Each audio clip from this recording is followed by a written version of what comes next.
वबरकातुहू। अल्हम्दुलिल्लाह इन्नल हम्दुलिल्लाह नहमदुहु व नस्तईनुहु व नस्तगफिरुहु व नऊज़ु बिल्लाहि मिन शुरूरि अनफुसिना व मिन सय्यिआति अमालिना मन यहदिहिल्लाहु फला मुदिल्ल लहु व मन युद्लिल फला हादिय लहु व अशहदु अन ला इलाहा इल्लल्लाहु वहदहु ला शरीका लहु व अशहदु अन्न मुहम्मदन अब्दुहु व रसूलुहु। या अय्युहल्लज़ीना आमनु इत्तक़ुल्लाहा हक्क तुक़ातिहि व ला तमूतुन्न इल्ला व अंतुम मुस्लिमून। या अय्युहन्नासु इत्तक़ू रब्बकुमुल्लज़ी खलक़कुम मिन नफ्सिन वाहिदा व खलक़ मिनहा ज़ौजहा व बस्स मिनहुमा रिजालन कसीरन व निसाअ वत्तक़ुल्लाहल्लज़ी तसाअलून बिही वल अरहाम इन्नल्लाहा काना अलैकुम रक़ीबा। या अय्युहल्लज़ीना आमनु इत्तक़ुल्लाहा व क़ूलू क़ौलन सदीदा युस्लिह लकुम अमालकुम व यगफिर लकुम ज़ुनूबकुम व मन युतिइल्लाह व रसूलहु फ़क़द फ़ाज़ फ़ौज़न अज़ीमा।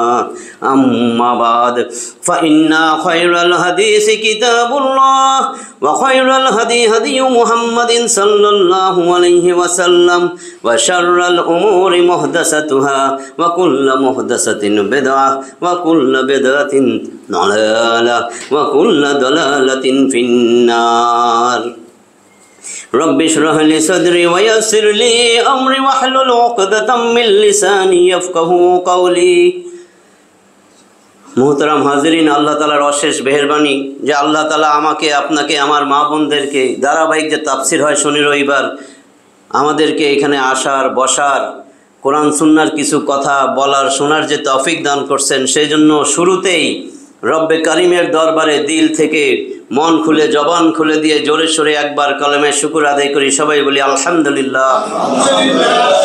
सम्मानित उपस्थिति, गत ताफसिरे बोलतेছিলাম मानव सृष्टिर इतिहास रहस्य सेखाने अनेक दूर आसार परे मृत्युर कथा चले आसछिलो जे सृष्टि हयेछे एरपरे आमरा मरबो अनंत असीम चिरस्थायी जे जिंदगी दुनिया तो आसले जीवन ना एटा परीक्षार हल छिलो एइखाने परीक्षा दिब परीक्षार फलाफल हाशरेर माठे आल्लाह डाइन हाते रिजल्ट पास करले डाइन हाते दिबे फेल करले बाम हाते दिबे एरपरे चिरस्थायी दुइटा जायगा फरीकुन फिल जन्नति वा फरीकुन फिस सईर एक दल जाबे जान्नाते एक दल जहन्नामे।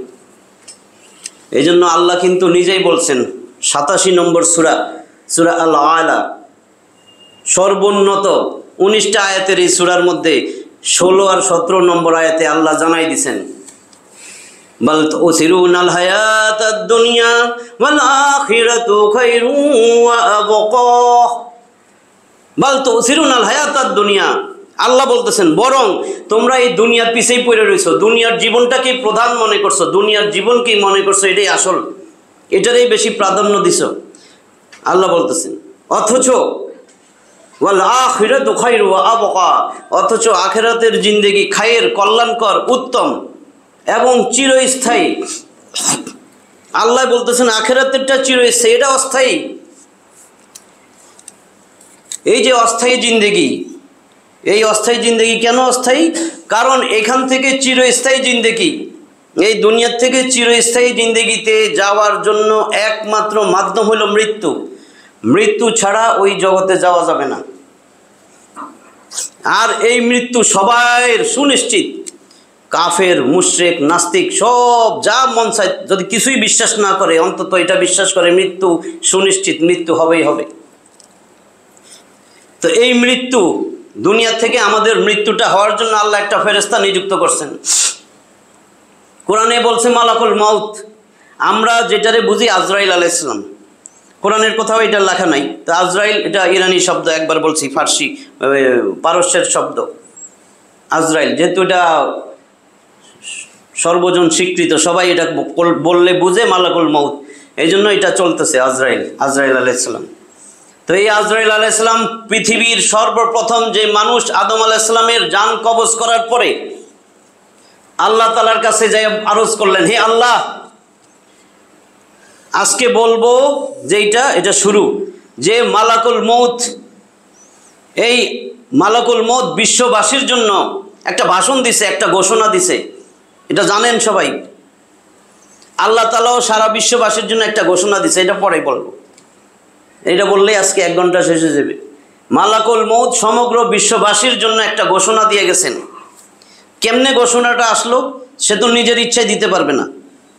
তো যখন আদম আলাইহিস সালাম পৃথিবীর সর্বপ্রথম মানুষের জান কবজ করছেন, করজ পরে আল্লাহর কাছে যে আরজ করেন, হে আল্লাহ, আপনি তো আমারে একটা গুরুত্বপূর্ণ দায়িত্ব দিয়েছেন, সমগ্র আসমান জমিনের সমস্ত অধিবাসী যার জান আছে, মানুষ, জিন, দৈত্য, দানব, পশু পাখি, কীট পতঙ্গ, সমগ্র বিশ্ব ব্রহ্মাণ্ডে যা আছে, যার প্রাণ আছে, সব কিছুর প্রাণ নেওয়ার জন্য আমারে দায়িত্ব দিয়েছেন। আমি জান কবজ করি, এত বড় গুরুত্বপূর্ণ দায়িত্ব। আমার একটা কথা আছে, আমার একটা কথা আপনার রাখতে হবে আল্লাহ। আমি একটা জিনিস ঘোষণা দিতে চাই। কয়, কি ঘোষণা দিবা? কয়, আল্লাহ আমি ঘোষণা দিতে চাই, আমার যে এই দায়িত্ব দিয়েছেন আমি এটা পালন করতে যথাসাধ্য চেষ্টা করব।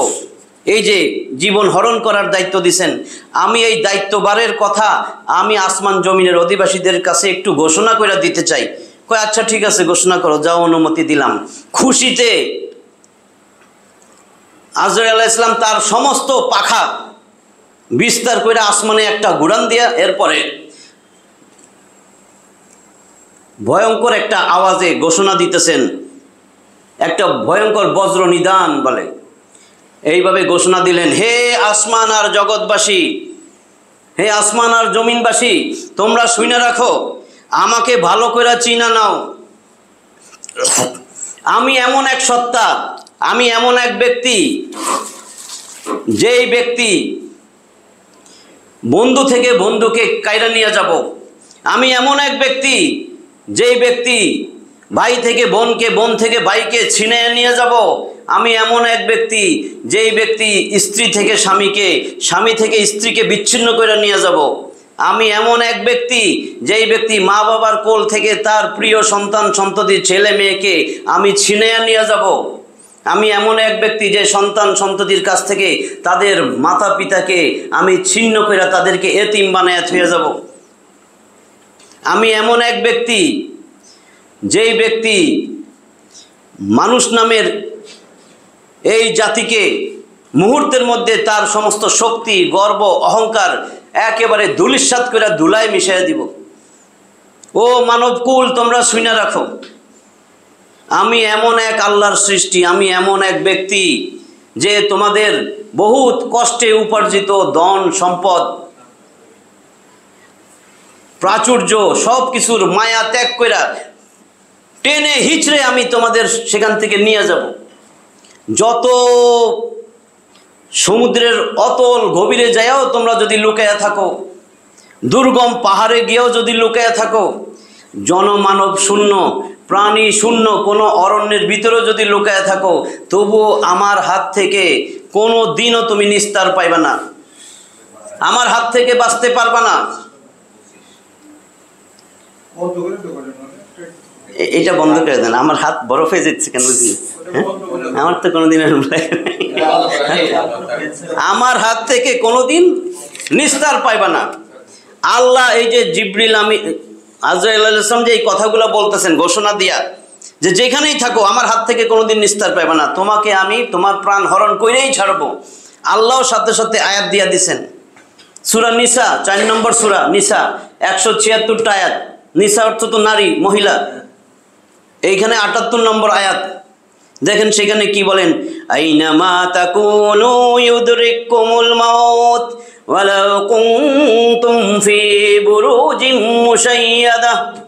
আইনামা তাকুনু ইউদরিকুমুল মাউত, তোমরা যেখানেই লুকায়া থাকো না কেন, যেখানেই তুমি থাকো, মৃত্যু তোমার পিছে পিছে যাবে, তোমারে পাকড়াও কইরা ছাড়বে।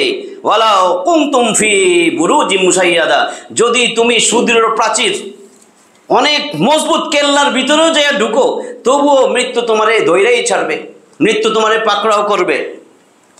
শুধু এইটাই না, 62 নম্বর সূরা, সূরা জুমুয়া, জুম্মা বলি আমরা, সম্মেলন, শুক্রবার, 11টা আয়াতের এই সূরা, এর 8 নম্বর আয়াত। সেখানে আল্লাহ নবীরে আদেশ করতেছেন, ইম্পারেটিভ সেন্টেন্স, আদেশমূলক আমরের সিগা। কুল, হে নবী আপনি বলেন, ইন্নাল মাউতাল্লাযী তাফিররুনা মিনহু ফাইন্নাহু মুলাকীকুম সুম্মা তুরাদ্দুনা। আল্লাহ বলতেছেন, সুম্মা তুরাদ্দুনা ইলা আলিমিল গায়বি ওয়াশ শাহাদা ফায়ুনাব্বিউকুম বিমা কুনতুম তা'মালুন। হে নবী আপনি বলেন, ইন্নাল মাউতাল্লাযী তাফিররুনা মিনহু, যেই মৃত্যু থেকে পলায়ন করতেছো, পলায়ে যাইতেছো, মরবা না, ফাইন্নাহু মুলাকীকুম, সেই মৃত্যু কিন্তু তোমার সাথে মোলাকাত করবে, তোমার সাথে সাক্ষাৎ করবে। এরপরে সুম্মা তুরাদ্দুনা ইলা আলিমিল গায়বি ওয়াশ শাহাদা, এরপরে তোমরা কিন্তু সেই অদৃশ্য আর দৃশ্যের জ্ঞানী আল্লাহর কাছে ফিরে যাবে। ফায়ুনাব্বিউকুম বিমা কুনতুম তা'মালুন, অতঃপর আল্লাহ সব বইলা দিবে, যা কিছু দুনিয়া থাকতে করতা সব আল্লাহর সামনে দাঁড়াইবা আর আল্লাহ সব দেখাই দিবে, বইলা দিবে। তাহলে মৃত্যুর থেকে পরিত্রাণ নাই, মৃত্যুর থেকে কোনো বাঁচার কোনো উপায় নাই। হাদিসে আছে, রাসূল সাল্লাল্লাহু আলাইহি ওয়াসাল্লাম বলেন, যখন কোনো একটা ব্যক্তির কাছে মৃত্যু চলে আসে, তার মৃত্যুর সময় এসে পড়ছে, মুমূর্ষ বিছনায় শুয়ে রয়েছে, ওই সময় এই আজরাইল ফেরেশতা, এই মালাকুল মউত একটা মানুষের রূপ ধরে আসে, মানুষ হিসেবে আসছে ঘরের মধ্যে। সে দেখে, আরে দেখে কয়, আপনি কে? আপনারা তো কোনোদিন দেখি নাই, আপনারা তো আমি চিনতেছি না। কিরে, ঘরে এত মানুষ, আপনারা দিয়ে কেউ কিছু জিজ্ঞেস করে না? কয়, ওরা তো আমারে দেখে না, আমারে জিজ্ঞেস করবে কি, শুধু তুমি আমারে দেখতেছো। এখন তো ভয় পেয়ে গেছি। এই কথা যখন বলছে, ঘরে এত মানুষ, কেউ কিছু জিজ্ঞাসা না, কয় আপনি শুধু আমারে, তুমি শুধু আমারে দেখতেছো, তারা তো আমারে দেখে না, জিজ্ঞেস করবে কি? তুমি কি আমারে এখনো চিনতেছো না? আমি তো মালাকুল মউত, আমি আজরাইল, মৃত্যুর ফেরেশতা। আজকে তোমারে দুনিয়া থেকে চিরদিনের জন্য আমি তোমার জান কবজ করে লইয়া যাবো। এখন তো ছটফট শুরু করে দিছে, ভয়ে বিচলিত হয়ে গেছে, ছটফট করতেছে। কয়, তুমি তো এই দুনিয়ার মধ্যে এতদিন তুমি ছিলা, তুমি দুনিয়াতে যা কিছু ঘর বাড়ি ধন সম্পদ টাকা পয়সা এই সমস্ত সম্পত্তি উপার্জনের জন্য তুমি অন্যায় অত্যাচার হালাল হারাম কিছু বিচার বিশ্লেষণ করো নাই। তুমি সুদ খাইছো, ঘুষ খাইছো, চুরি করছো, ডাকাতি করছো, মিথ্যা কথা কইছো, মানুষের ঠকাইছো, ছল ছাতুরি কইরা মানুষের ধন সম্পদ আত্মসাৎ করছো, কত রকমের ছলনা কইরা জিনিসপত্র অর্জনের জন্য তুমি সারা দিন রাত তুমি দুনিয়ার পিছে ছুটছো। আজকে আমি তোমার জান কবজ করব, আর দুনিয়াতে যা কিছু ধন সম্পদ টাকা পয়সা মিল ফ্যাক্টরি বাড়ি গাড়ি সুদ ঘুষ যা করছিলা সব কিছু আজকে তোমার কাছ থেকে আমি আরেকজনের হাতে তুইলা দিব। আর এই দুনিয়াতে যা কিছু তুমি উপার্জন করার জন্য যত রকমের পাপ করছিলা, অন্যায় করছিলা, সেগুলো কিন্তু কেউ তার দায়িত্বভার গ্রহণ করবে না। এগুলা সব তুমি নিয়া আজকে তুমি পরপারে যাইতে হবে, দুনিয়া তোমারে ত্যাগ করা লাগবে। সে তো এখন আরো বেশি ভয়ে বিচলিত হইয়া সে এখন অন্যদিকে ফিরা শুইছে। আর আজরাইল আবার ঘুইরা কয়, কিরে তুমি মুখ ফিরে আবার এদিকে শুইছো, এরকম পাশ ফিরলে কি তোমার কোনো রক্ষা আছে? তোমার তো কোনো রক্ষা নাই, তোমার কি রক্ষা করবো আমি? তুমি চিন্তা করো নাই এর আগে যখন আমি আসছিলাম, তোমার বাবা মা যখন মারা গেছে, তখন আমি তাদের যখন জান কবজ করি, তখন তো তুমি তাদের সামনে দাঁড়াইয়া ক্রন্দনরত অবস্থায় ছিলা, কাঁদতেছিলাম।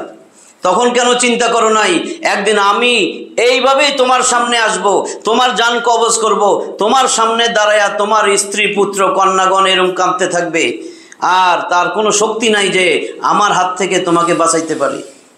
পৃথিবীর যত শক্তিশালী নাফরমান যত রকমের শাসক বাদশাহ, কারোরই তো আমি খাতির করি নাই, সবাই জান আমি কবজ করে নিয়ে গেছি। আমি সেই মালাকুল মউত, এখন আমি তোমার স্ত্রী পুত্র কন্যার থেকে তোমারে আমি ছিনিয়ে নিয়ে যাব। এগুলো তো একটু চিন্তা করার দরকার। এগুলো তো জানাইতেছে কেন? এই যে চুরিদারি বাটপারি বদমাশি, সুদি ব্যাংকে টাকা রাখি আবার সুদ খাই, জাকাত দেই না, হিসাব কইরা একদম পাই টু পাই। এটা তো মানুষের টাকা, আমার কাছে আল্লাহ আমানত রাখছে, জাকাতও দেই না ঠিক মতন, দিয়া দে একটা লামসাম দিয়া দে। এটা তো এইভাবে দিতে বলে নাই, পাই টু পাই, ওটা আপনার না, ওটা তো ফরজ। নামাজ যদি কয় 4 রাকাত 3 রাকাত পড়েন, অসুবিধা কি? তা আপনার তো ফরজ যেটা আপনার জন্য দায়িত্ব ছিল পাই টু পাই হিসাব করে দেওয়া, এগুলো তো সব সাপ হয়ে আপনার সবল দিবে, সবগুলা গরম উত্তপ্ত কইরা জাহান্নামের আগুনে জ্বালায়া পিঠে শেখা দিবে। এগুলো পড়ছেন না? কপালে দিবে, পিঠে দিবে। এই তোমার সঞ্চিত ধন সম্পদ যা জমা করে রাখছিল এগুলি বলবে। তো এই মালাকুল মউত এইভাবে তারে নিয়ে যাবে। এরপরে মালাকুল মউত ফেরেশতা তারে জিজ্ঞাসা করবে, এই অবস্থায় এখন দুনিয়াটাকে তোমার কাছে কেমন মনে হয়? ওটা আবার জিজ্ঞাবে, এখন এই অবস্থায় দুনিয়াটা কেমন মনে হয়? সে তখন বলে, দুনিয়া তো মহাপ্রতারক, মহাপ্রবঞ্চক, প্রতারণার প্রবঞ্চনার জালে আমাকে বিদ্ধ করছে।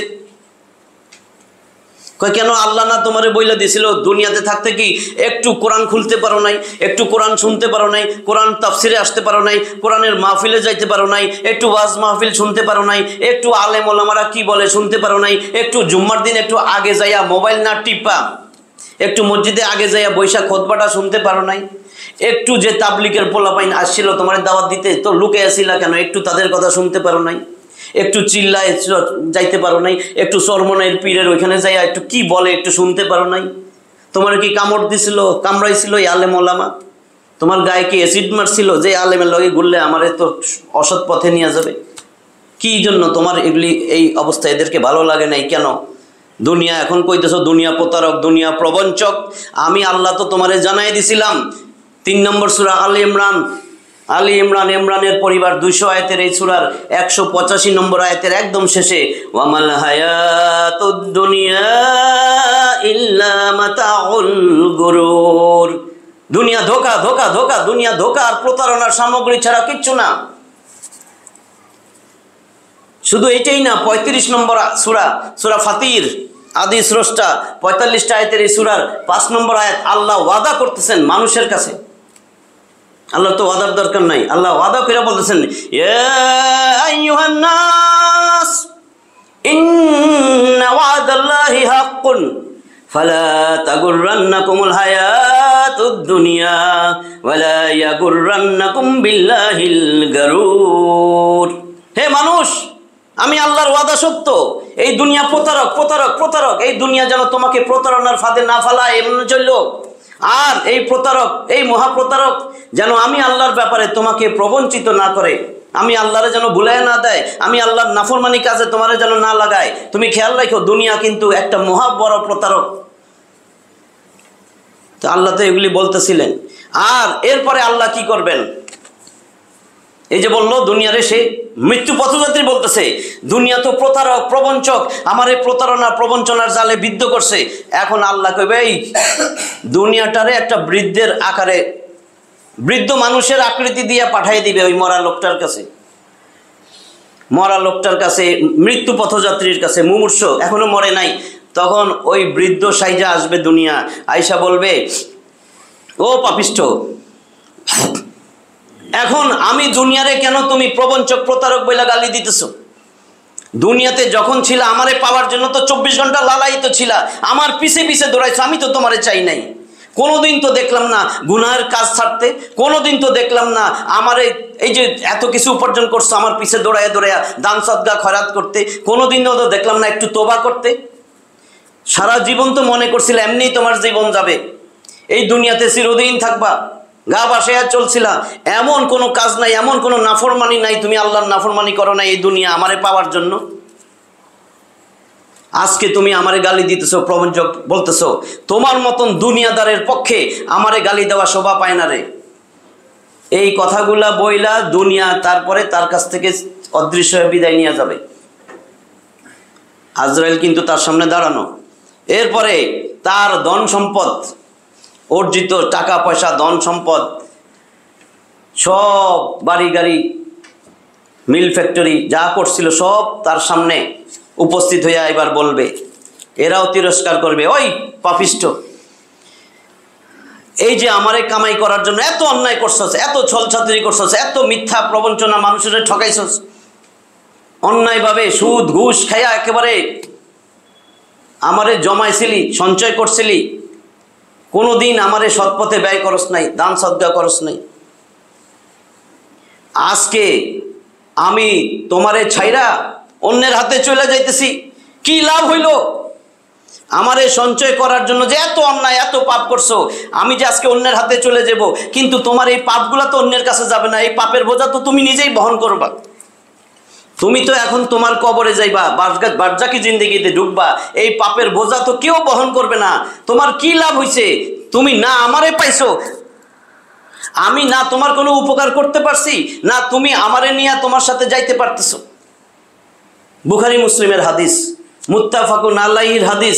রাসূল সাল্লাল্লাহু আলাইহি ওয়াসাল্লাম বলতেছেন, রাবি আনাস রাদিয়াল্লাহু তাআলা আনহু, আন আনাস ইবনে মালিক ক্বাল ক্বালা রাসূলুল্লাহ সাল্লাল্লাহু আলাইহি ওয়াসাল্লাম ইয়াতবাউল মাইয়াতা সালাসাতুন ফায়ারজিউসনান ওয়া ইয়াবকা মাহু ওয়াহিদুন ইয়াতবাউহু আহলুহু ওয়া মালুহু ওয়া আমালুহু ফায়ারজিউ আহলুহু ওয়া মালুহু ওয়া ইয়াবকা মাহু আমালুহু।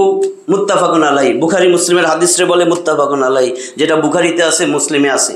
আনাস রাদিয়াল্লাহু তাআলা আনহু বলেন, নবী করিম সাল্লাল্লাহু আলাইহি ওয়াসাল্লাম বলেছেন, ইয়াতবাউল মাইয়াতা সালাসাতুন, মৃত ব্যক্তির সাথে, লাশের সাথে কবর পর্যন্ত তিনটা জিনিস যায়।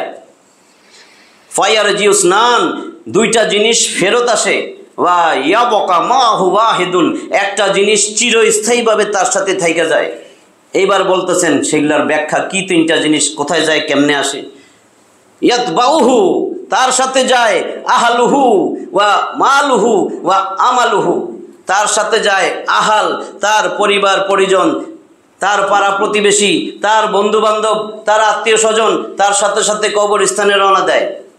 ওয়া মালুহু, তার সাথে কবরস্থানে যার মাল ধন সম্পদ যায়, বহুত বড় লোক পোলাপাইন তার সাথে গাড়ি নিয়ে যাইতেছে, তার বাপের গাড়ি, ধন সম্পদ গেল। ওয়া আমালুহু, এবং তার আমল, নেক আমল বদ আমল যা আছে সব তার সাথে সাথে যাবে। ফায়ারজিউ, অতঃপর ফেরত আসে, আহলুহু ওয়া মালুহু, তার পরিবার পরিজন, আত্মীয় স্বজন, বন্ধু বান্ধব, পাড়া প্রতিবেশী, তার গাড়ি বাড়ি যা গেছে সাথে, তার ধন সম্পদ সব ফেরত আসতেছে। কবর থুইয়া মাটি চাপা দিয়া কবর দিয়া এবার সব ঘরে চলে আসছে। আর ওয়া ইয়াবকা মাহু, তার সাথে চিরস্থায়ীভাবে রয়ে গেছে আমালুহু, তার আমল।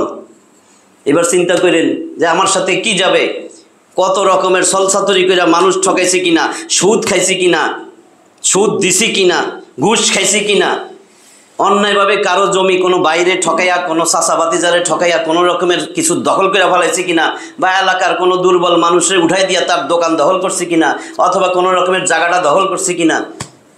মরেই যাবো কিন্তু ৬০-৭০ বছর এই পৃথিবীতে আমরা কেউ, কারণ রসুলের কথা মিথ্যা, নবীর কথা।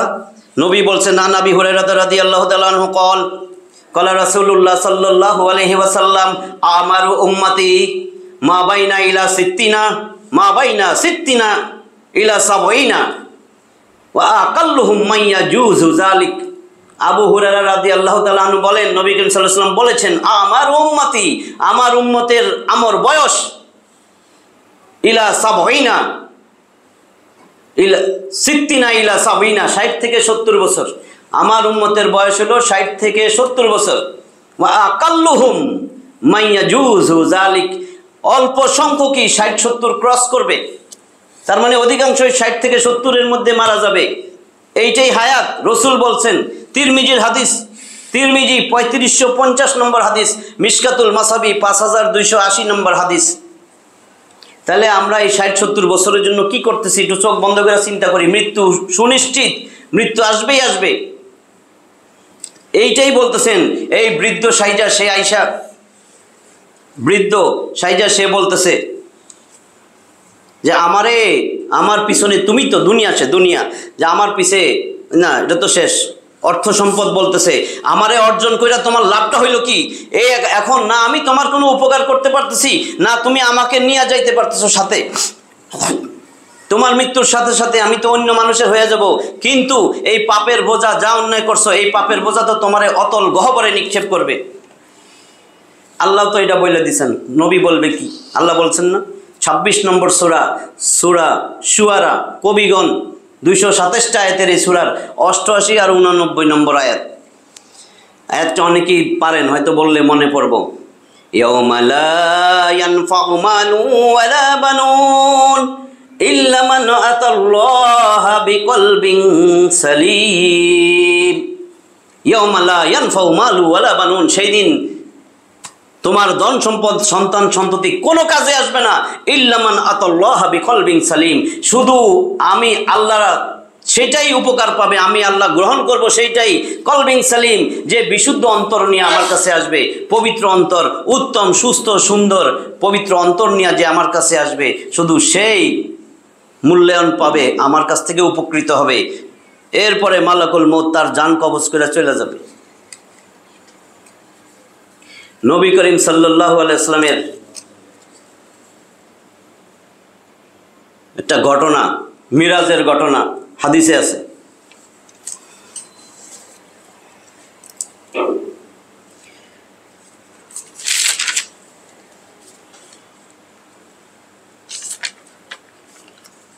রাসূল সাল্লাল্লাহু আলাইহি ওয়াসাল্লাম যখন মিরাজে গমন করলেন, ঊর্ধ্বাকাশে ঊর্ধ্বগমন, সেই সময় সাথে ছিলেন জিবরিল আমিন, জানেন তো। জিবরিল আলাইহিস সালামের সাথে যাইতে যাইতে যাইতে যাইতে পথিমধ্যে দেখা হইল, পথিমধ্যে দেখা হইছে আজরাইল আলাইহিস সালামের সাথে, মালাকুল মউতের সাথে। মালাকুল মউতরে দেখেই নবী করিম সাল্লাল্লাহু আলাইহি ওয়াসাল্লাম বললেন, আসসালামু আলাইকুম ইয়া মালাকুল মউত। মালাকুল মউত একটু জবাবও দিল না। তৎক্ষণাৎ আল্লাহ তাআলা আদেশ দিলেন, পরে বললে বুঝবেন কেন দেয় নাই। আল্লাহ তাআলা আদেশ করলেন, হে মালাকুল মউত, তুমি আমার হাবিব তোমাকে সালাম দিছে, তুমি উত্তর দাও নাই, তাড়াতাড়ি উত্তর দাও, আর যা যা জিজ্ঞেস করে সত্য সত্য বলে দাও। মালাকুল মউত তখন বললেন, ইয়া রাসূলুল্লাহ, ওয়া আলাইকুম সালাম ওয়া রাহমাতুল্লাহি ওয়া বারাকাতুহু। হে আল্লাহ রাসূল, ওই যে সালামের জবাব দিলেন, আর বললেন, আমি আজ পর্যন্ত কারো সালামের জবাব দেওয়ার মতন যে সময়, সেই সময়টাও আমি আজ পর্যন্ত পাইনি, আমার কোনো অবসর নাই। উইঠা যাইয়া নিজে যাইয়া এখন রাসূলের সাথে মুসাফা করলেন, আল্লাহ আদেশ করছেন। তারপরে নিজের পাশে বসাইলেন। এরপরে বলতেছেন, আমার বিন্দুমাত্র অবসর নাই হে আল্লাহ রাসূল, দুনিয়ার সমস্ত সৃষ্টিকুলের জান কবজ করা আমার দায়িত্ব।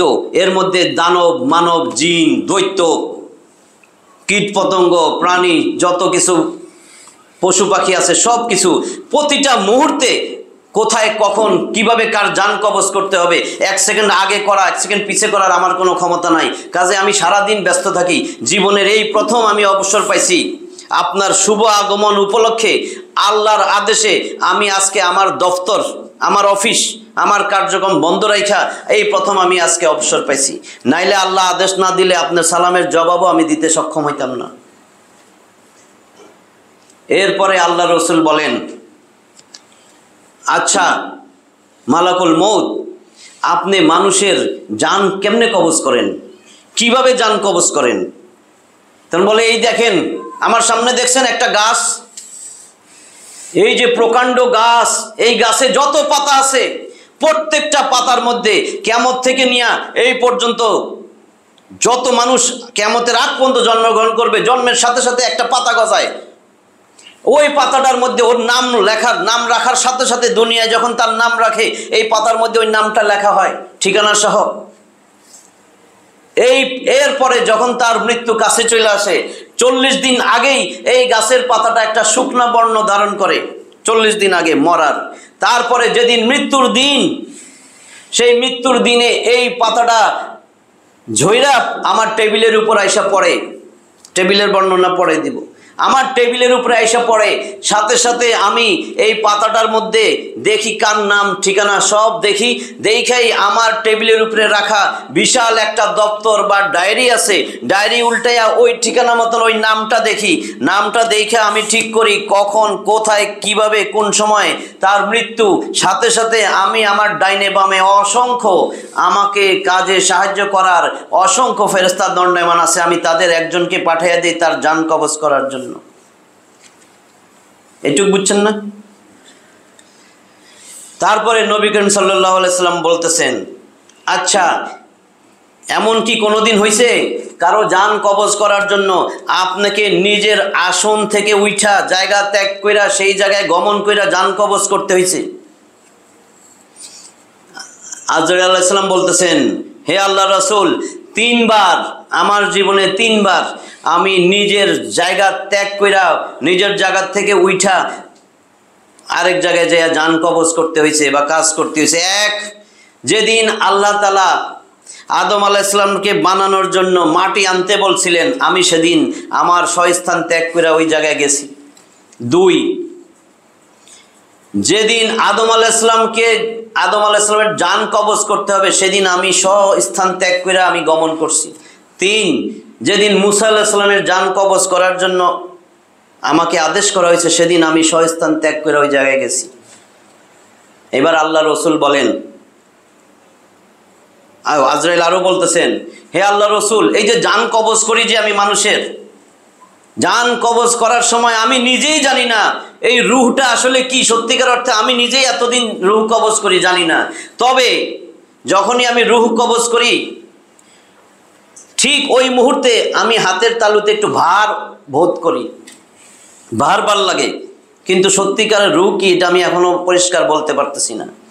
তারপরে আল্লাহ রসুল বললেন, হে মালাকুল মউত, আপনি আমারে বলেন তো, এই যে জান কবজ করেন এত কঠিন কাজ, কোনোদিন কি অন্তরে প্রাণে একটু ব্যথা পান নাই? কয়, আমার জীবনে 2টা জান কবজ করতে আমার ব্যথা লাগছে। 1 নম্বর, প্রথম আমি জান কবজ করতে ব্যথা পাইছি যখন আমি বিশ্বের বিখ্যাত কাফের বাদশাহ সাদ্দাদের রুহ কবজ করি, সেই সময় একটু ব্যথা লাগছে। আর দ্বিতীয় হইল যখন আমি সাদ্দাদের মার রুহ কবজ করি তখন একটু ব্যথা পাইছি। ঘটনা তো জানেন। এই 2 সময় আমার একটু খারাপ লাগছে, আমার অন্তরে ব্যথা লাগছে।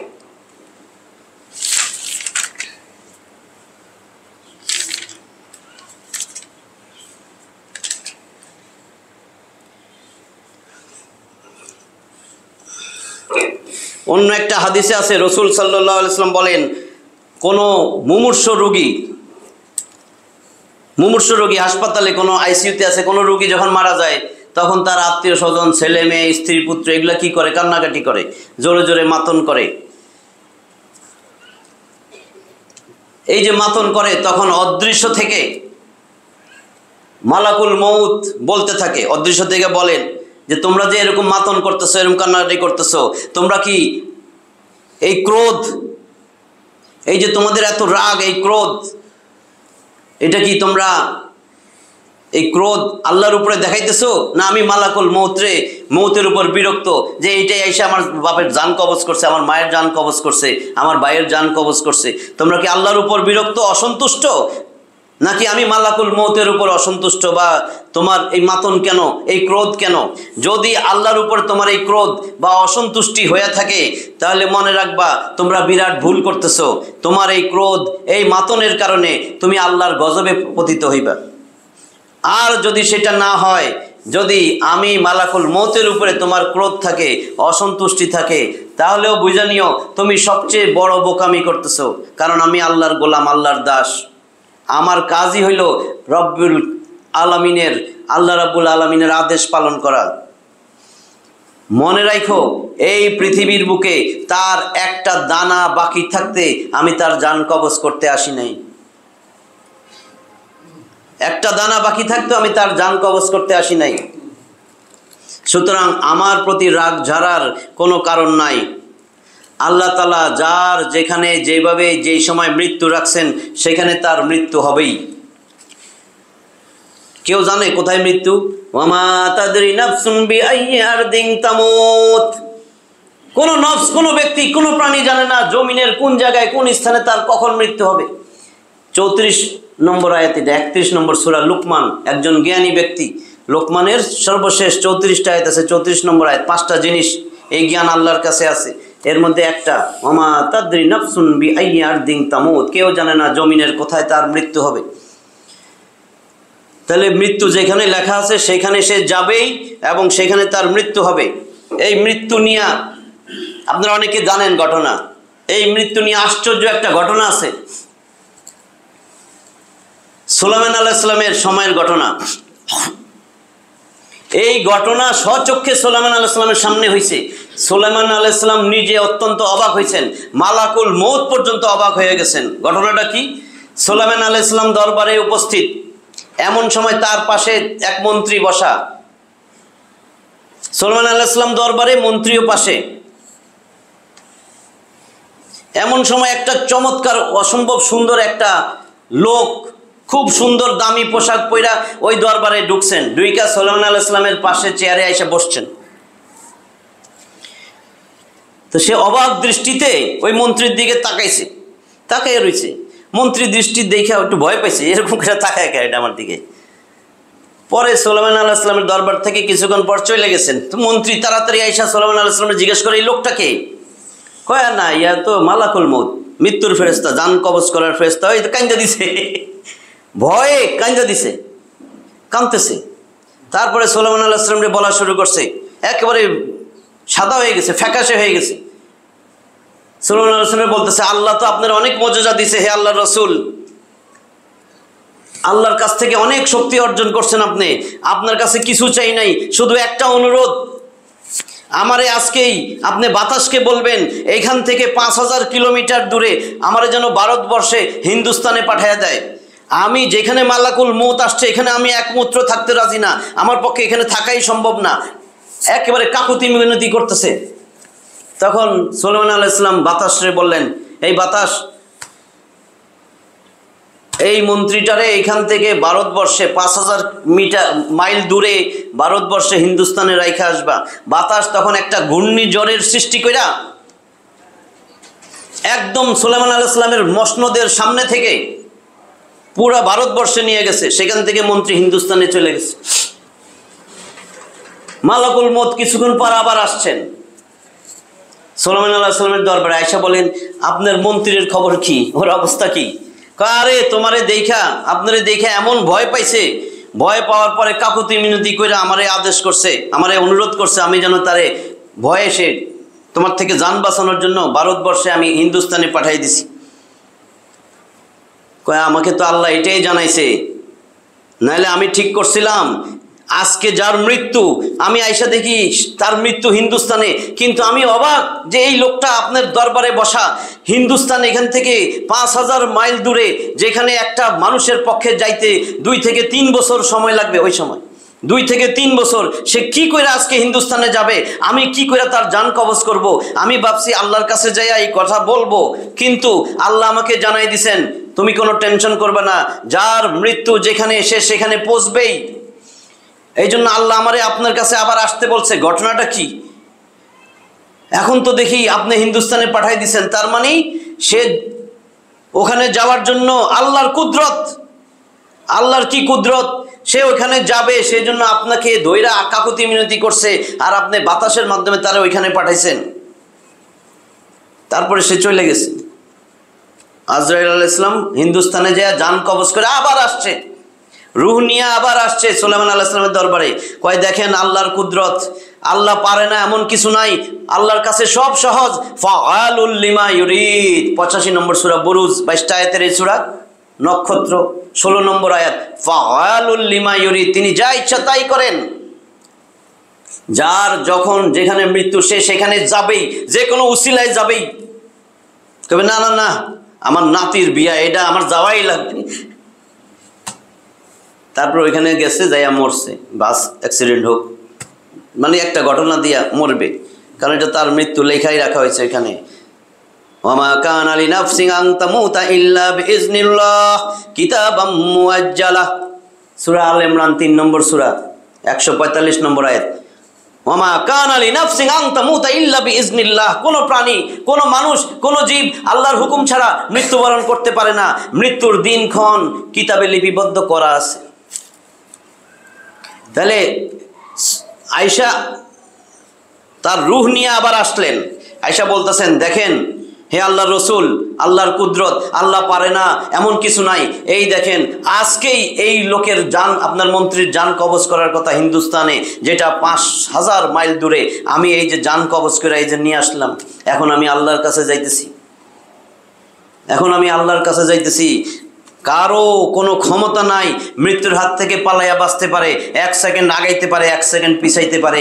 7 নম্বর সূরা, সূরা আরাফ, উঁচু স্থান, 206টা আয়াত আছে না 7 নম্বর সূরা আরাফে, 34 নম্বর আয়াত, ওয়ালিকুল্লি উম্মাতিন আজাল ফাইজা জাআ আজালুহুম লা ইস্তাখিরুনা সাআতান ওয়া লা ইস্তাকদিমুন। ওয়ালিকুল্লি উম্মাতিন আজাল, প্রত্যেকটা উম্মতের মৃত্যুর একটা সময় আছে, আজাল আছে, মেয়াদ আছে। ফাইজা জাআ আজালুহুম, যখন তাদের সেই মেয়াদ আইসা যাবে, মেয়াদ শেষ, লা ইস্তাখিরুনা সাআতান ওয়া লা ইস্তাকদিমুন, কারো শক্তি নাই 1 সেকেন্ড আগাইতে পারে, 1 সেকেন্ড পিছাইতে পারে।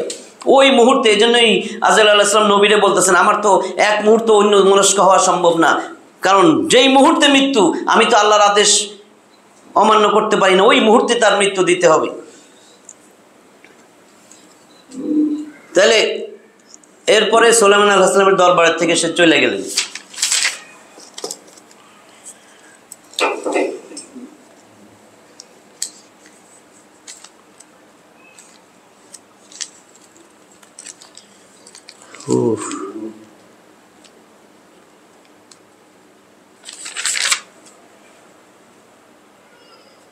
ইবনে মাজার একটা হাদিস শুনেন।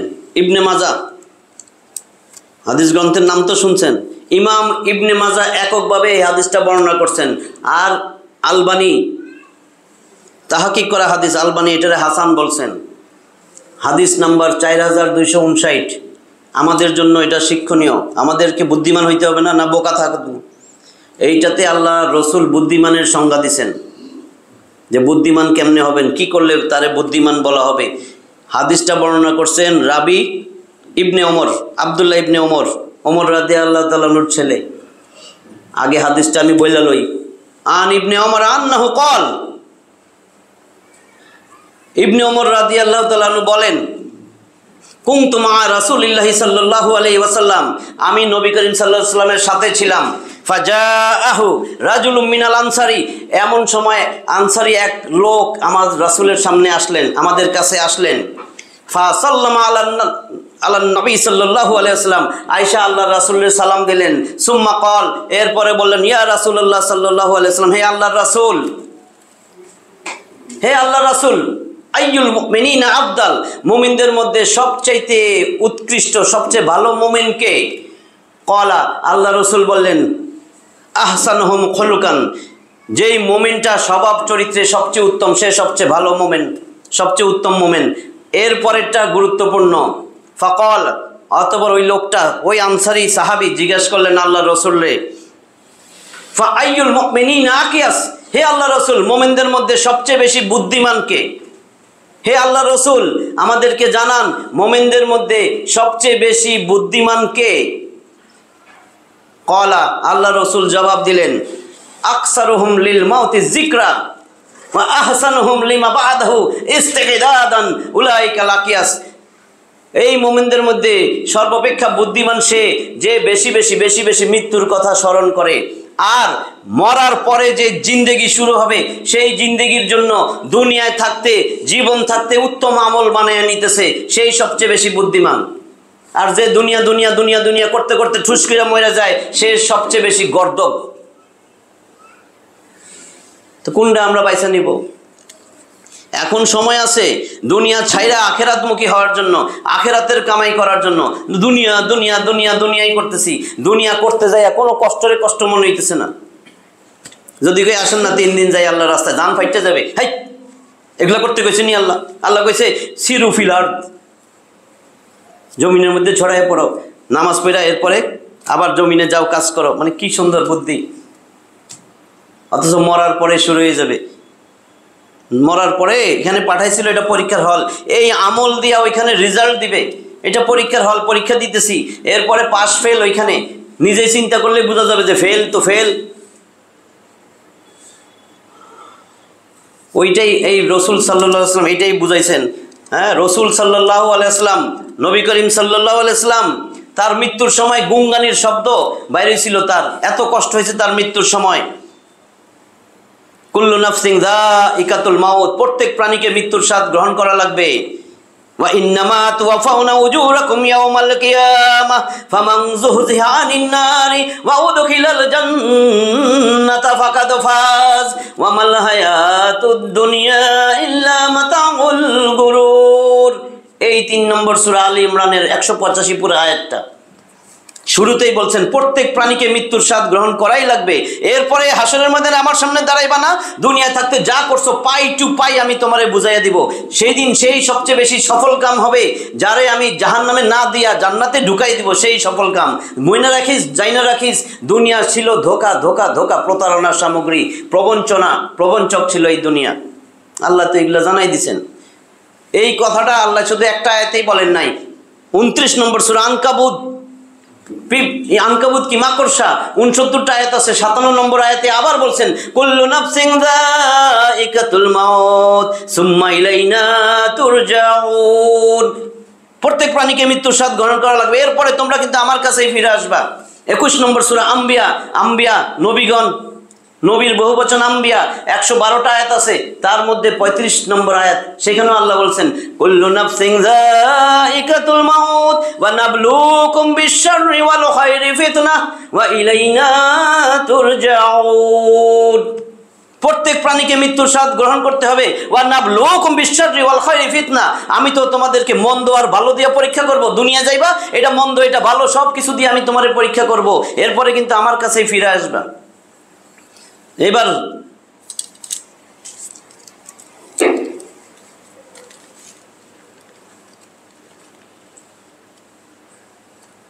জীবন যার আছে মৃত্যু তার সুনিশ্চিত। আর দুনিয়াতে সবচেয়ে কষ্টদায়ক হইতেছে মানুষের মৃত্যু। কারো আপনজনের মৃত্যুতে স্বজনদের বিয়োগ ব্যথাই না, আত্মীয় স্বজন তো অনেক কষ্ট পায়, শুধু সেই না বরং মৃত্যুবরণকারী ব্যক্তিও প্রচণ্ড শারীরিক কষ্টের সম্মুখীন হয়। নবী বর্ণনা করে দিয়েছেন কি শারীরিক কষ্ট হয়, এই কষ্ট যেন না হয় কি আমল করতে হবে সেটাও বলে দিয়েছেন। রাসূল সাল্লাল্লাহু আলাইহি সাল্লাম মানুষের মৃত্যুকালীন সময়ের এই কষ্টের বিবরণ তার উম্মতকে জানিয়ে দিয়েছেন। আবার মৃত্যুর এই ভয়াবহতা হইতে মুক্তি লাভের সুস্পষ্ট আমলও শিখিয়ে দিয়েছেন। তামবিহুল গাফিলিন একটা বই আছে, মৃত্যুকালীন কষ্টের উপরে একটা হাদিস সেখানে আছে, ওইটা আমি নিয়ে আসছি। হযরত ওমর রাদিয়াল্লাহু তাআলা আনহু একবার হযরত কাব রাদিয়াল্লাহু তাআলা আনহুরে জিজ্ঞাসা করলেন, আমাকে মৃত্যুর অবস্থা সম্পর্কে কিছু বলেন। তখন হযরত কাব রাদিয়াল্লাহু তাআলা আনহু বললেন, মৃত্যু হলো কাঁটাদার গাছের মতন। এই কাঁটাদার গাছ যদি একজনের পেটের ভিতরে ঢুকিয়ে দেওয়া হয় কাঁটাদার গাছটা, তাহলে এর প্রত্যেকটা কাঁটা তার শিরায় শিরায় যাইয়া বিদ্ধ হয়ে যাবে। এরপরে যদি একজন শক্তিশালী মানুষকে বলা হয় তুমি সজোরে হেঁচকা টান দিয়া, তোমার তো অনেক শক্তি, এই গাছটা বাইর করো, সে যখন বাইর করতে যাবে তখন এই যে শিরায় শিরায় বিদ্ধ কাঁটা, এটার আঘাতে তার সেই মৃত পথযাত্রী হাড়ে হাড়ে এর আঘাত টের পাবে না? ওই মৃত্যু পথযাত্রী ব্যক্তি এই কাঁটার আঘাত যেরকম লাগবে তার মনে হবে আমার কাঁটার আঘাতে গোস্তগুলো ছিঁড়া ছিঁড়া যাইতেছে, এরকম কষ্ট। আল্লাহু আকবার, সেই মৃত্যুর যন্ত্রণায় ছটফট করতে থাকবে। এই হলো মৃত্যুকালীন সময় মানুষের মৃত্যু যন্ত্রণার একটা সিনারিও। এই জন্য আল্লাহ তাআলা কোরআনে ইরশাদ করে বলে দিয়েছেন, আমি যে আয়াতটা প্রতি খুতবা শুরুতে পড়ি অনেকের মুখস্থ হয়ে গেছে, সূরা আল ইমরান 3 নম্বর সূরার 102 নম্বর আয়াত, ইয়া আইয়ুহাল্লাযীনা আমানুত্তাকুল্লাহা হাক্কা তুকাতিহি ওয়া লা তামুতুন্না ইল্লা ওয়া আনতুম মুসলিমুন। আল্লাহ কইতেছেন, ওই মানুষ আমি আল্লাহরে ভয় করার মতন, আর মুসলমান না হইয়া কবরে আসিস না, মুসলমান না হইয়া মৃত্যুবরণ করিও না। আমি তো মুসলমান, দেখেন মুসলমানই হয়েছে, দেখেন মুসলিম, আসলামা ইউসলিমু মুসলিমুন, আত্মসমর্পণ করো আমার কাছে। আত্মসমর্পণ তার মানে কি? সুদ খাইতে পারো, যে আত্মসমর্পণ তো আল্লাহ তোমার কাছে আত্মসমর্পণ করছে। ঘুষ খেলে কি হয়েছে, সুদ খেলে কি হয়েছে? কয় তোমার মায়ের সাথে জেনার, কয় তো ভালোই তো লাগতেছে, ভালোই তো লাগে। আল্লাহ মানে কি আত্মসমর্পণ বুঝছে কিছু? আত্মসমর্পণ মানে কি? যা কইবে তাই করতে হবে, যা বলছে যে তোমার আদর্শ হবে রসুল, আপাদমস্তকের অনুসরণ করো। কইতে এটা করলে কি হয়েছে? রসুলের তো দাড়ি ছিল, আমার কোনো রসুল, আমার কোনো নবীর কোনো দাড়ি ছাড়া বিহীন কোনো নবী আমি পাঠাইছি? তোমাদের কি মনে হয় তো তোমার নেতার দিয়ে খালি মোষ আছে, দাড়ি কই? আত্মসমর্পণ কোনটা? আর তো ভাঙ্গা বলা দরকার নেই আমার। এখন যে কোনো সময়, এখন যদি মরি শেষ, আমার নামাজ রোজা হজ যত হজ করছি একটাও কবুল হবে না, বারবার বলতেছি। না হলে অন্য দেশে যে একটা আলেমরে জিগান যে এটার অর্থ কি, সিরাতে মুস্তাকিম 3টা জিনিস। এখন তো সময় নেই, এটা শেষ করে লই। এর আগেও বলছি সিরাতে মুস্তাকিম সূরা ইব্রাহিমের 1 নম্বর আয়াতের ব্যাখ্যা দিলে 1 ঘন্টা লাগবে। 1 নম্বর আয়াত, সেখানে 3টা জিনিস বলা আছে, সময় থাকলে বলবো। মৃত্যুর সময় রাসূল সাল্লাল্লাহু আলাইহি ওয়াসাল্লাম যেই কথাটা বারবার বলছেন সেটা শুনেন। একটা কথা রাসূল সাল্লাল্লাহু আলাইহি ওয়াসাল্লাম বারবার বলছেন, 3 বার বলছেন, মরার সময় শেষ, এরপরে চোখ বন্ধ, সব বন্ধ, হার্ট বন্ধ, সব বন্ধ। হযরত মুহাম্মদ সাল্লাল্লাহু আলাইহি ওয়াসাল্লামের শেষ মুহূর্ত চলতেছে, ঠিক সেই সময় দরজায় একজন আসছে। মা ফাতেমা রাদিয়াল্লাহু তাআলা আনহা যায় দরজার কাছে গেলেন, বললেন কে? কয় দরজা খোলেন। সে দেখে, আরে এই লোকটা জীবনেও দেখি নাই। কয় আমার আব্বা খুব অসুস্থ, এখন দেখা করা যাবে না।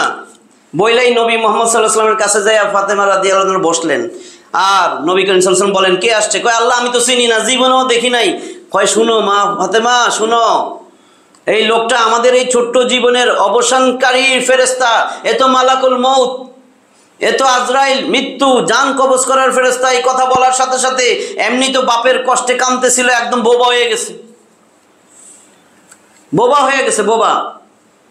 এরপরে তার চোখ দিয়া ভারী ভারী মোটা মোটা পানি পড়া শুরু করলো মা ফাতেমার, হযরত ফাতেমা রাদিয়াল্লাহু তাআলা আনহার। এরপরে মালাকুল মউত ঘরে ঢুকলেন, আল্লাহ রসুল অনুমতি দিচ্ছেন।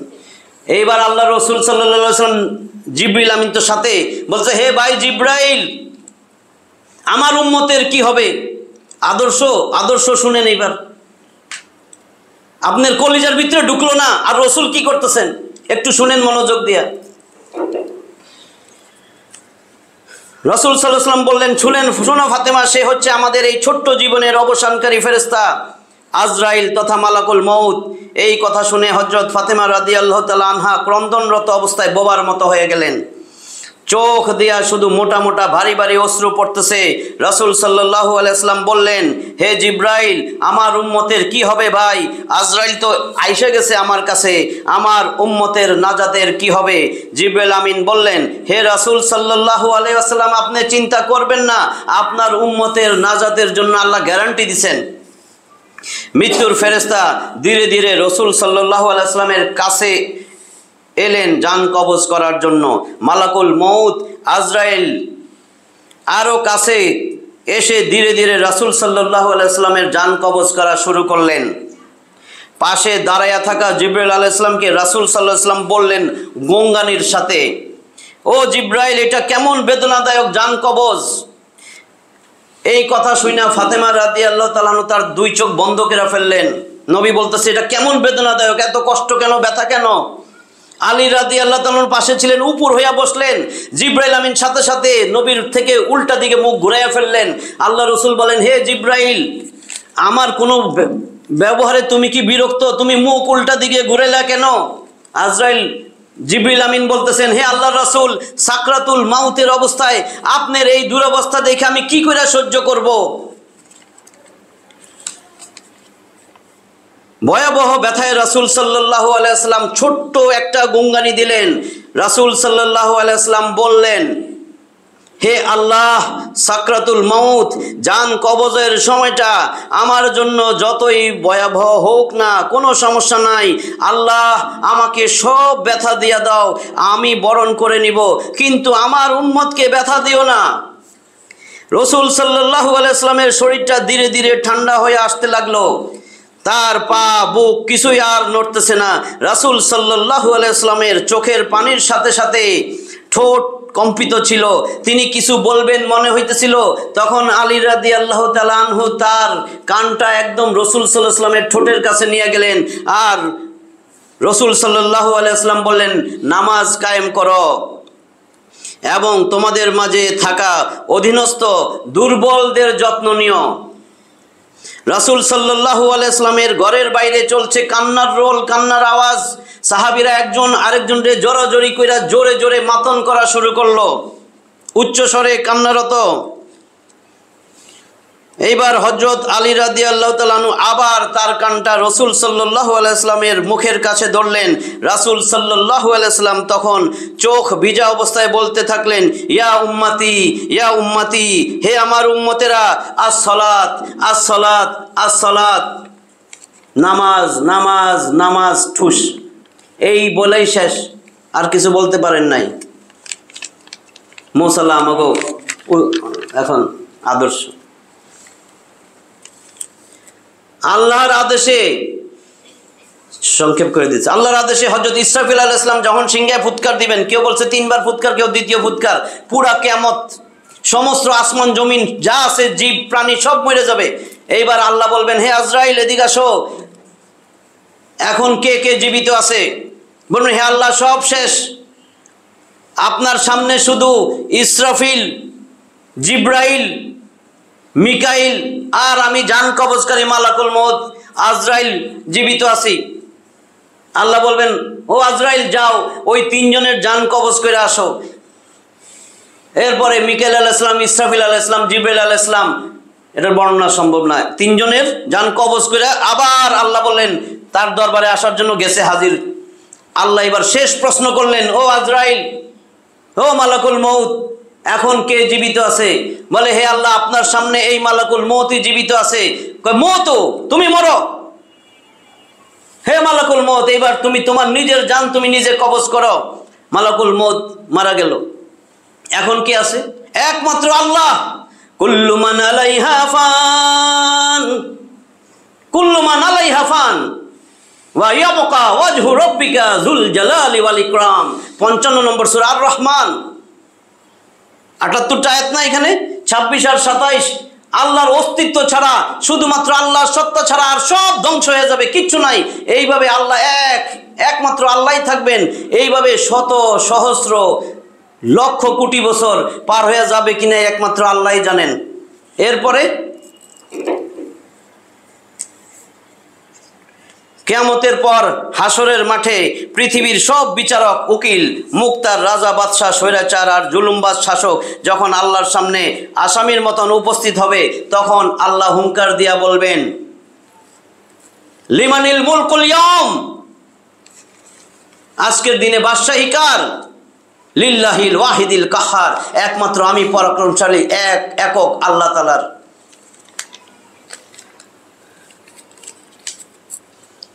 সেটা এমন দিন, যেই দিন সব মানুষের সব কিছু প্রকাশ হয়ে যাবে, আল্লাহর কাছে কোনো গোপন থাকবে? আল্লাহ এই জন্য জানাই দিয়েছেন 40 নম্বর সূরা, সূরা গাফির, সূরা মুমিন 85টা আয়াতের 16 আর 17 নম্বর আয়াত, ইয়াউমা হুম বারিজুন লা ইয়াখফা আলাল্লাহি মিনহুম শাইউন লিমানিল মুলকুল ইয়াউম লিল্লাহিল ওয়াহিদিল কাহ্হার।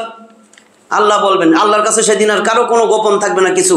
কাজেই বিচারক যত দেরি করুক, আল্লাহর তো এক মুহূর্তে বিচার হয়ে যায়, আল্লাহ তো সবই জানে। যে আসামি আল্লাহর সামনে দাঁড়াবে, আল্লাহ সব জানে না?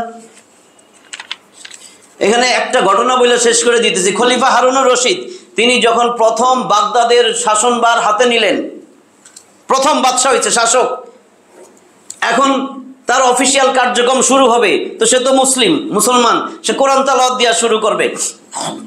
তো একজনকে ডাকছেন কোরআন তেলাওয়াতের জন্য, একজন জ্ঞানী, শিক্ষিত, গুণী ব্যক্তি কোরআন তেলাওয়াত করলেন। কোরআন তেলাওয়াত শুনতে শুনতে ভয়ে তার সারা শরীরে কম্পন শুরু হয়ে গেছে। কাঁপতে কাঁপতে কাঁপতে কাঁপতে তিনি আর স্থির থাকতে পারেন নাই, মাথার মুকুট খুইলা দিয়া একেবারে জমিনে সেজদায় পড়ে গেলেন। এরপরে বললেন, আল্লাহ, বাদশাহী তো আমার না, বাদশাহী তো আপনার। আমি যে এখন বাদশাহী করব, আমি তো আপনার কাঠগড়ায় একদিন দাঁড়াইতেই হবে। আপনি থাকবেন বিচারক, আমি তো আসামি হব। আরশের নিচে জায়গা পাবে 7 জন না? 1 নম্বর কি? ন্যায়পরায়ণ বাদশাহ। হ্যাঁ, ন্যায়পরায়ণ বাদশাহ। অনেক বাদশারে দুনিয়াতেই কিন্তু জান্নাতি বলা যায়, বুঝে নিন।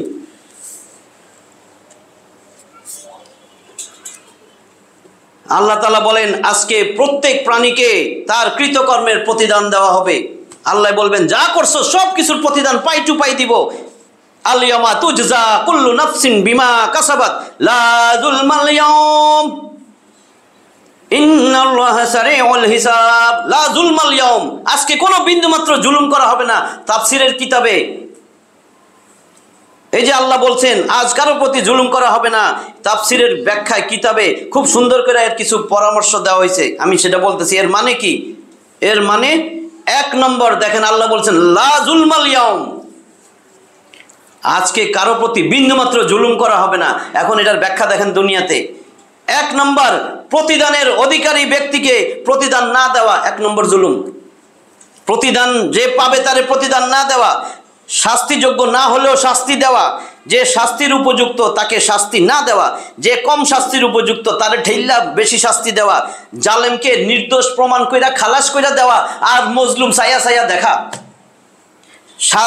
7 নম্বর, একজনের অপরাধে অন্যকে শাস্তি দেওয়া। এই যে 7টা পয়েন্ট বলছি, এই 7টা পয়েন্ট একটা আয়াতের ভিতরে চলে আসছে। কোন আয়াত? লা জুলমাল ইয়াউম। ওইরকম হওয়ার কথা ছিল যে আরশের নিচে ছায়া পাবে, আল্লাহ যেরকম বিচার করবেন ওইটাই বলতেছেন। লা জুলমাল ইয়াউম মানে কি? আজকে কারো প্রতি বিন্দুমাত্র জুলুম করা হবে না। আসেনি এরকম শাসক?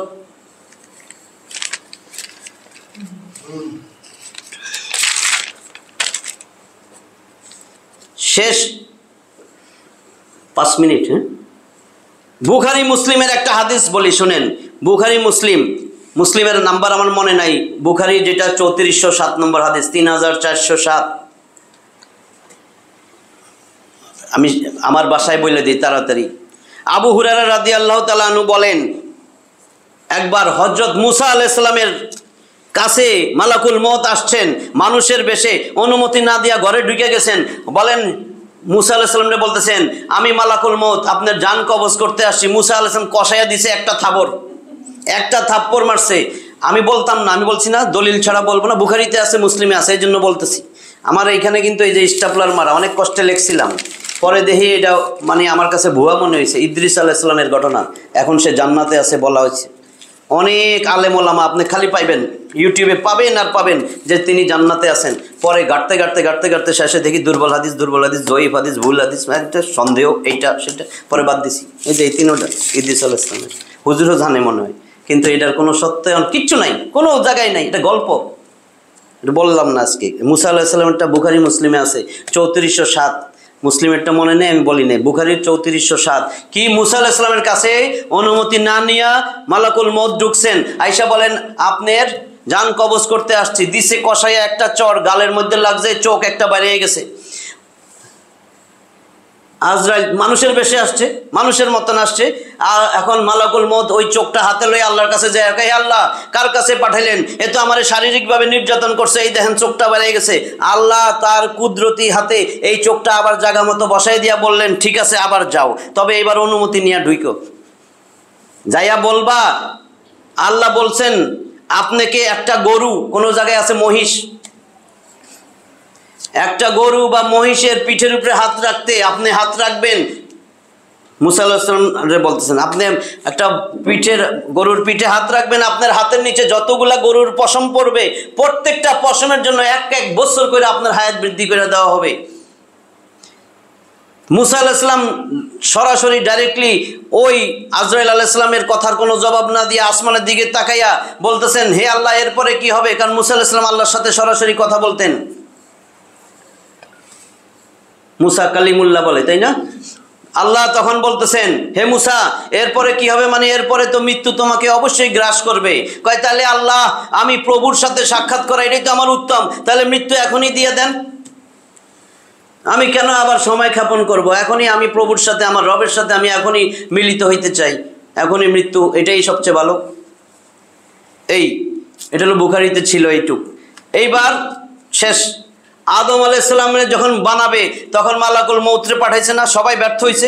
মিকাইল আলাইহিস সালাম, এটা গত তাফসিরে বলছি, 1 খামচি দিয়া 40 মণ মাটি আনছে, মাটিটারে কি করছে আল্লাহ 40 বছর বৃষ্টি বিভিন্ন পানি দিয়া ভিজাইয়া কাদায় পরিণত কইরা, এরপরে আল্লাহ তাআলা আদম আলাইহিস সালামের 60 হাত এত লম্বা একটা বডি তৈরি করলেন মাটির। এইটারে আবার সূর্যরে বলছে, ও সূর্য নিরবিচ্ছিন্ন রোদ দে, আলো দিতে দিতে ঠনঠনা হয়ে গেছে। আল্লাহ কোরআনে বলছেন 55 নম্বর সূরা, সূরা আর রহমান 14 নম্বর আয়াত, সলসলিন কাল ফখার, আমি আদমকে সৃষ্টি করলাম শুকনা ঠনঠনে পোড়া মাটি থেকে 80 বছরে। কারণ আরও 40 বছর, প্রথম 40 বছর কাদামাটি ভিজায় ভিজায় কাদা বানাইছে, এরপরে 40 বছর রোদ্রে শুকাইয়া টনটনা বানাইছে, 80 বছর, এটা কত তফসিরে গেছে। এরপরে এই শক্ত দেহটারে 40 বছর আরও ফালাইয়া রাখছে, মোট 3 40 120, এই 120 বছর। এরপরে আদম আলাইহিসসালামের ফেরেশতা পাঠাইয়া আদম আলাইহিসসালামের দেহের ভিতরে রূহ ফুইকা দিছেন, আর আদম আলাইহিসসালাম নইরা চইরা উঠা বৈশা একটা হাঁচি দিয়া বললেন আলহামদুলিল্লাহ।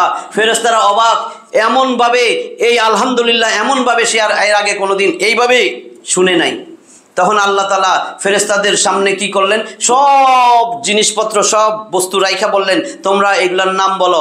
ফেরেশতারা বলেন হে আল্লাহ, আপনি যা শিখাইছেন এর বাইরে তো আমাদের কোনো জ্ঞান নাই আল্লাহ, আমরা তো এটা বলতে পারবো না। তখন আল্লাহ বললেন আমি না তোমাদের বলছি আসমান জমিন এই দুইয়ের মধ্যে যা আছে সব কিছুর জ্ঞান আমি আল্লাহর আছে। হে আদম, তুমি ফেরেশতাদেরকে এগুলার নাম বইলা দাও। আদম আলাইহিস সালাম সবগুলার নাম বইলা দিলেন। এরপরে তো সব জানেন, ফেরেশতাদেরকে বলছেন সেজদা করো, সবাই সেজদা করছে, ইবলিস সেজদা করে নাই, যার কারণে সে বিতাড়িত হয়েছে জান্নাত থেকে, চিরস্থায়ী জাহান্নামী হয়ে গেছে। তারপরে কত তফসিরেই বলছি, এই জন্য এইভাবে বলতেছি। এরপরে এই শয়তান ইবলিস আদম আলাইহিস সালাম এবং মা হাওয়া দুইজনরে ভুল বুঝাইয়া পথভ্রষ্ট করে ফেলাইল দুনিয়াতে, এই জন্য তাদেরকে পাঠানো হয়েছে। দুনিয়াতে একমাত্র একজন মানুষ জানতেন যে পৃথিবীতে কত বছর বাঁচবে। এইবার বলতেছি, আদম আলাইহিস সালামরে যখন ওই যে আলমে আরো আর রুহের জগতে আল্লাহ তাআলা কি করছিলেন, সমস্ত রূহ সৃষ্টি করে আদম আলাইহিস সালামরে দেখাইছেন। আদম আলাইহিস সালাম বলতেছেন, এটাও হাদিস তিরমিজিতে আছে, ইন্টারন্যাশনাল নাম্বার মনে নাই, জামে তিরমিজিতে আছে এই হাদিসটা। আবু হুরায়রা রাদিয়াল্লাহু তাআলা আনহু বলতেছেন যে আদম আলাইহিস সালামের সামনে সব রূহ সৃষ্টি করলেন। আদম আলাইহিস সালাম বলতেছে হে আল্লাহ, এগুলি কে? কয় এগুলো তোমার সন্তান। একটা রূহ একজনের দেখা দেখে দুই চোখের মাঝখানে খুব উজ্জ্বল, কয় এটা কে, এটা কে, এটা কে? কয় এটা তোমার সন্তান দাউদ, দুনিয়াতে তোমার পরে সে আসবে, নবী হয়েই আসবে। কয় আল্লাহ, দুনিয়াতে সে কতদিন বাঁচবে?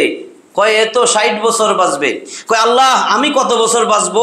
কয় আদম, তুমি 1000 বছর বাঁচবা। কয় আমি 1000 বছর বাঁচবো, আর দাউদ মাত্র 60 বছর। হে আল্লাহ, তুমি তার বয়সটা বাড়াইয়া দাও। কয় এটা তো নির্ধারিত হয়ে গেছে, এটা সম্ভব না, এটা আমার নিয়মে পড়ে না। কয় আল্লাহ, তাইলে আমার যে 1000 বছর দিছো, আমার থেকে 40 বছর তারে দিয়া দাও না আল্লাহ। এই সুপারিশটা আল্লাহ কবুল করলেন। বুঝতেছেন, আমি তাড়াতাড়ি বলতেছি যে 5 মিনিট বলবো। তারপরে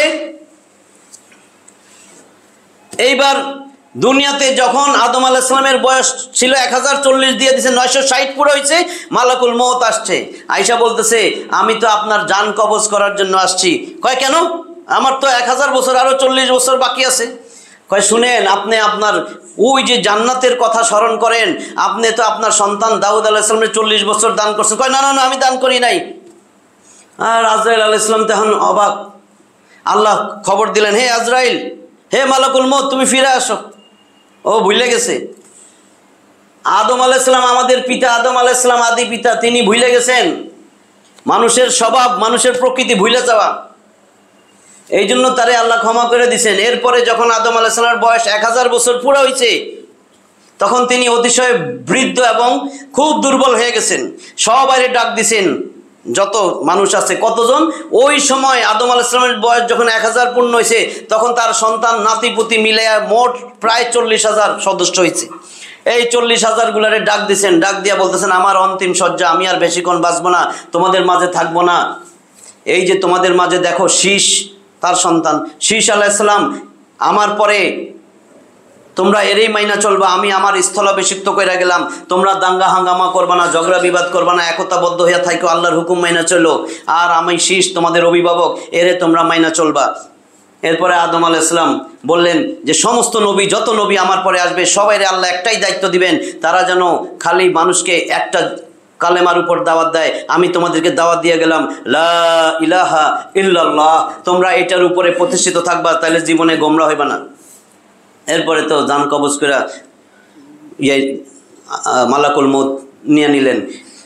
তো এখন তারে যে সৎকার করবে, মৃত্যু হয়ে গেছে, মৃত্যুর পরে তারে গোসল কেমনে দিবে, দাফন কেমনে করবে, জানাজা কেমনে পড়বে, কেউ জানে না। কারণ এটাই ছিল প্রকাশ্যে প্রথম মৃত্যু, প্রকাশ্যে প্রথম মৃত্যু। নাইলে মনে হবে কাবিল দিয়া তো হাবিল হত্যা হয়েছে, সেটাও তো মৃত্যু ছিল, এটা ছিল লোক চক্ষুর আড়ালে, কেউ জানতো না। তো প্রথম প্রকাশ্যে মৃত্যু, তখন কি করলেন আল্লাহ? এটা শিখাইয়া দেওয়ার জন্য জানাজা কেমনে পড়তে হবে, গোসল কেমনে, দাফন কাফন কেমনে, জিবরিল আমিনরে পাঠাইলেন। জিবরিল আমিন আয়েশা শীশ আলাইহিস সালামরে সব শিখাইলেন। এরপরে শীশ আলাইহিস সালাম ওইভাবে গোসল দিলেন, দাফন কাফন জানাজা সব সম্পন্ন করলেন। আর মা হাওয়া এই এত শোকাহত হয়েছেন, 1 বছরের মধ্যে মা হাওয়া মৃত্যুবরণ করেন। মা হাওয়া দুনিয়া থেকে চলে যান। তো দুনিয়া থেকে আমাদের সবাইরে চলে যাইতে হবে। মালাকুল মৌত সবাইয়ের জান কবজ করবে।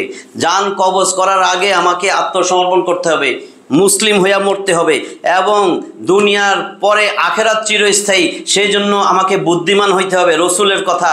আর আল্লাহ বলছেন চির সফল সে যাকে জাহান্নাম থেকে মুক্তি দিয়া জান্নাতে দিব, সেই চির সফল।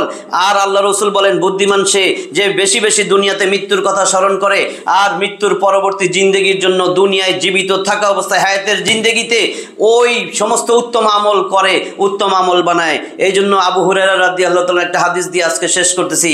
আন আবি হুরায়রা রাদিয়াল্লাহু তাআলা আনহু قال قال রাসূলুল্লাহ সাল্লাল্লাহু আলাইহি ওয়াসাল্লাম আকসিরু যিকরা হাযিমিল লাযাতি ইয়ানিল মাউত। আবু হুরায়রা রাদিয়াল্লাহু তাআলা আনহু বলেন, নবী করিম সাল্লাল্লাহু আলাইহি ওয়াসাল্লাম বলেছেন, তোমরা বেশি বেশি জীবনের স্বাদ বিনষ্টকারী মৃত্যুর কথা স্মরণ করো। এই মৃত্যুর কথা যার যখন স্মরণ হবে সে জীবনে অন্যায় করতে পারবে না, মানুষের সাথে ছলচাতুরি করতে পারবে না। এইটা একেবারে গ্যারান্টি, এটা একটা টনিক নিজেকে সঠিক পথে রাখার আর মৃত্যুর পরবর্তী জীবনে সফলতা হওয়ার। তা আমরা আল্লাহ যেন আমাদের সবাইরে মৃত্যুর পরবর্তী জীবন সুন্দর করার আমলগুলা যেন বেশি বেশি করতে পারি, আল্লাহ আমাদেরকে সেই তৌফিক দান করেন। আমিন। ওয়া আখিরু দাওয়ানা আনিল হামদুলিল্লাহি রাব্বিল আলামিন।